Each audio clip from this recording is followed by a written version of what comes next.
mengangkat kisah misteri, ironis, dan tragis dari berbagai belahan dunia.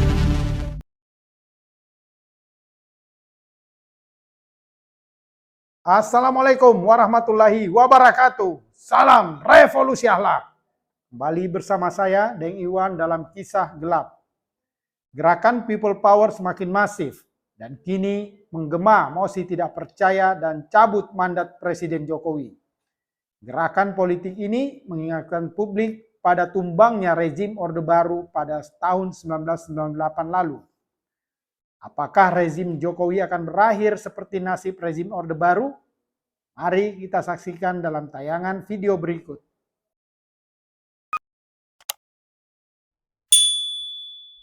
Dalam sebuah tayangan video di kanal YouTube Amin Rais Official berjudul "Di Era Jokowi Program Jual Negara Hampir Tuntas" yang ditayangkan pada 10 Juli 2023 kemarin, dibacakan mosi tidak percaya dan cabut mandat Presiden oleh tokoh reformasi Amin Rais mewakili sejumlah advokat, ulama, dan tokoh nasional.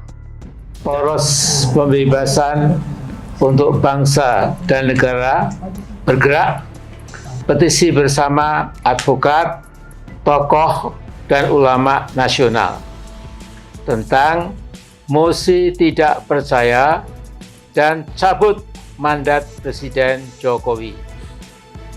Sehubungan dengan masifnya dugaan pelanggaran konstitusi yang terjadi dan dilakukan oleh rezim Jokowi, termasuk tetapi tidak terbatas pada dugaan penjegalan pencapresan Anies Baswedan, pembegalan Partai Demokrat, penyalahgunaan alat negara, polisi, jaksa, dan KPK untuk strategi pemilu dan Pilpres 2024, terbitnya Perpu Cipta Kerja, pemecatan hakim MK hingga dugaan ijazah palsu, maka kami segenap advokat, tokoh, dan ulama nasional yang tergabung dalam Poros Pembebasan untuk Bangsa dan Negara menyampaikan petisi sebagai berikut.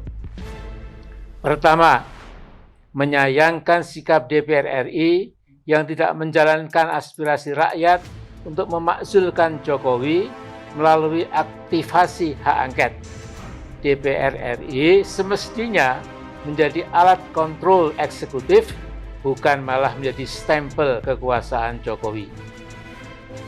Kedua, menyatakan mosi tidak percaya pada kepemimpinan Presiden Jokowi.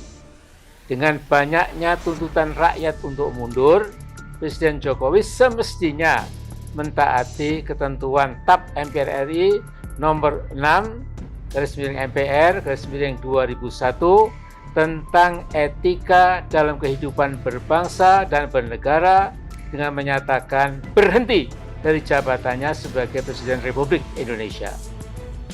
Ketiga, mencabut mandat kekuasaan dari Presiden Jokowi yang dengan demikian Jokowi tak lagi layak untuk mengemban tugas dan amanah sebagai Presiden Republik Indonesia. Keempat, menyerukan kepada segenap rakyat Indonesia, kepada seluruh saudara sebangsa dan setanah air untuk turut serta mencabut mandat kekuasaan Presiden Republik Indonesia dari Jokowi. Kelima, terakhir, menyerukan kepada segenap aparat penegak hukum bersikap netral dan segera membebaskan para ulama, habaib, tokoh, aktivis, dan ormas Islam dari vonis yang zalim seperti HTI dan FPI, Habib Muhammad Rizik Syihab, Haji Munarman, Esa, Gus Nur, Ustadz Farid Oqbah, Ustadz Ahmad Zain An-Najah, Ustadz Anung Al-Hammad, dan yang lainnya untuk mencegah agar tidak terjadi chaos dan kerusuhan yang meluas. Demikian petisi kami sampaikan. Jakarta, 9 Juli tahun 2023. Tertanda Profesor Amin Rais. Kedua, Ahmad Khozinuddin SH. 3, Dr. Haji Marwan Batubara MSc. keempat Dr. Antoni Budiawan, kelima Bang Edi Mulyadi, keenam Aziz Yanuar, SH, MH, ketujuh Dr. Kiai Haji Ahmad Bukhari Muslim, SH, MA, 8 Dr. Muhammad Taufik, SH, MH, 9 Profesor Insinyur Wiwit Agus Pratikto, MSc, PhD, 10 Haji Rijal Fadilah, SH, MH, 11 Ustadz Eka Jaya, Ormas Pejabat, 12 Asham Khan, SH, 13 Haji Ismar Syarifuddin, SH, MA, 14 Hatta Taliwang, 15 Sutoyo Abadi, 16 Buya Fikri Bareno, 17 Mayor Jenderal TNI Dedi S. Budiman, Mayor Jenderal TNI Purnawirawan maksud saya, Dedi S. Budiman, 18 Ustadz Namruddin DF, 19 Ustadz Ferry Kustanto, Ketua GNPR, 20 Dr. Alfian Tanjung, MPD, atau Ustadz Alfian Tanjung, 21 Ustadz Dr. Andes Rahmat Mahmudi, MSI, Ketua Aliansi Ulama dan Tokoh Jawa Timur, 22 Ustadz Nur Salman, 23 Insinyur Tito Rusbandi, ke-24 Advokat Juju Purwantoro, SHMA, 25 Kolonel Purnawan Sugeng Waras, 26 Haji Novel Bamukmin, SH, MSOS, 27 Mudrik Setiawan Malkan Sangidu, Mega Bintang, 28 Ustadz Yusuf Bulungan, 29 Dr. Andes Abdullah Ali Khatiri, SH, MBA, 30 Jalih Pitung, tokoh Betawi, 33 Cak Slamet Sugianto, Presiden PKAD, 32 Ahmad Daryoko. Saya kira itulah para penerangan. Setelah menyaksikan gerakan cabut mandat dan mosi tidak percaya tersebut, lantas bagaimana tanggapan pengamat politik yang juga dosen Universitas Nasional atau UNAS Jakarta, Dr. TB Masa Jafar? Baru-baru ini kita menyaksikan ada pertemuan di Solo yang dihadiri oleh tokoh-tokoh politik dari berbagai lintas kelompok. Antara lain, sana ada Profesor Dr. Amin Rais, kemudian ada Pak Hendriks Sangidu, tokoh Mega Bintang, juga ada tokoh pergerakan Syahganda Nainggolan dan beberapa tokoh lainnya. Nah, dari pertemuan itu ada satu pernyataan sikap berupa petisi yang isinya adalah mencabut mandat Presiden Joko Widodo. Nah, apa yang dapat kita saksikan dari peristiwa itu? Saya teringat bahwa satu proses krisis politik itu bisa melalui berbagai cara. Kita lihat ketika Pak Harto lengser, sebelum-sebelumnya situasi dalam terkendali, stabilitas politik berjalan ya, secara stabil, tetapi di penghujung sebelum pemilu terakhir tahun 1997, maka ada gerakan-gerakan yang tidak bisa dikontrol oleh pemerintah sebagai kekuatan oposisi.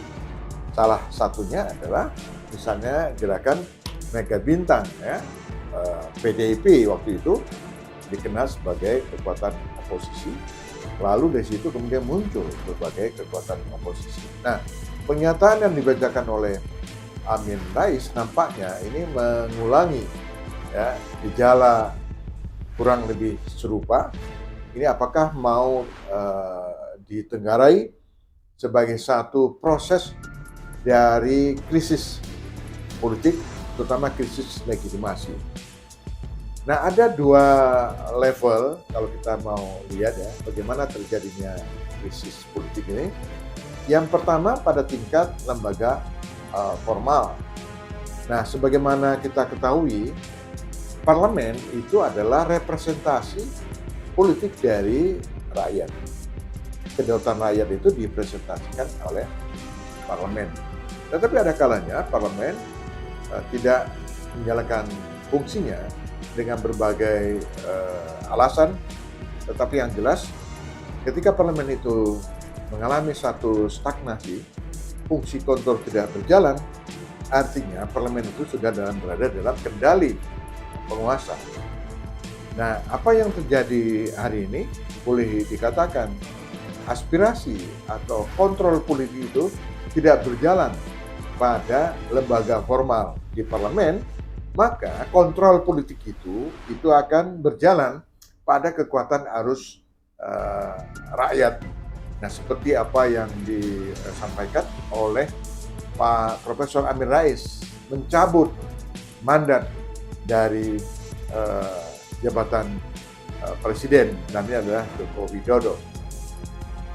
Nah, ini ada paling tidak ada 3 hal mengandung makna. Yang pertama, secara moral, ya, secara moral bahwa Presiden Jokowi itu untuk sebagian tentu saja, ya, dianggap tidak layak lagi untuk meneruskan jabatan presiden itu karena dianggap lalai ya, dalam menjalankan amanah dan bahkan ditenggarai banyak bertentangan dengan konstitusi Undang-Undang Dasar 45. Yang kedua, sejalan dengan itu bahwa mengalami satu distrust politik, political distrust, kepercayaan politik yang menurun, ya, yang sudah menurun. Saya kira tidak hanya pada komunitas yang menyatakan mencabut mandat, tapi juga pada kelompok-kelompok lain, ya.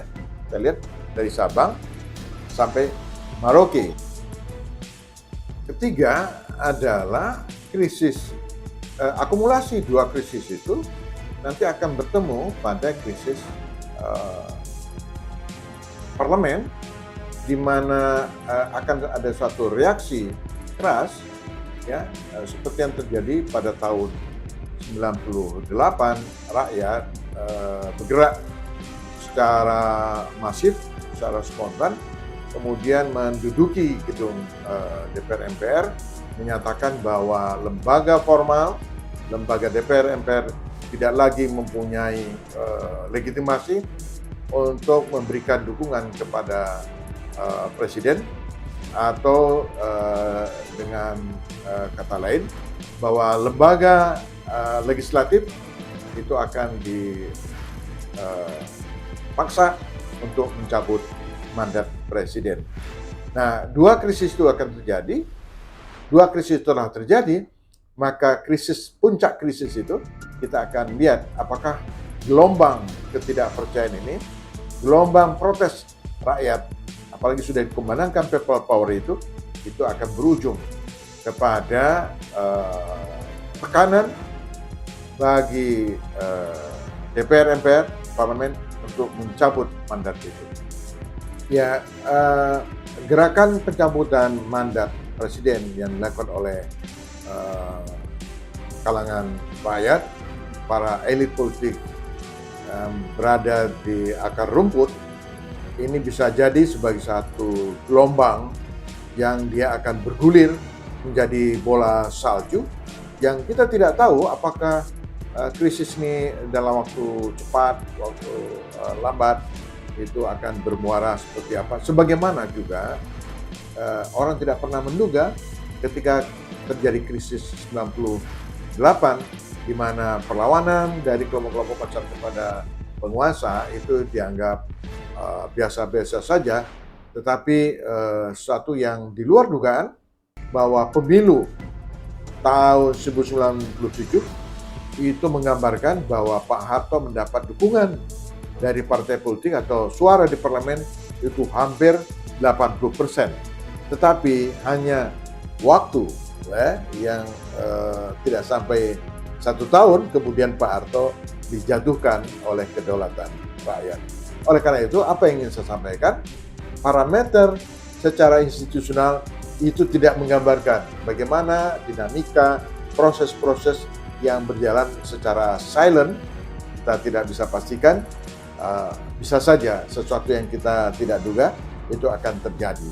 Nah, ini cukup beralasan karena beberapa kondisi objektif sangat memenuhi syarat akan terjadi satu krisis politik yang sangat meyakinkan dan sangat serius. Saya kira itu sebagai catatan yang bisa saya sampaikan. Demikianlah kisah gelap kali ini. Sampai bertemu dalam kisah gelap berikutnya. Wassalam.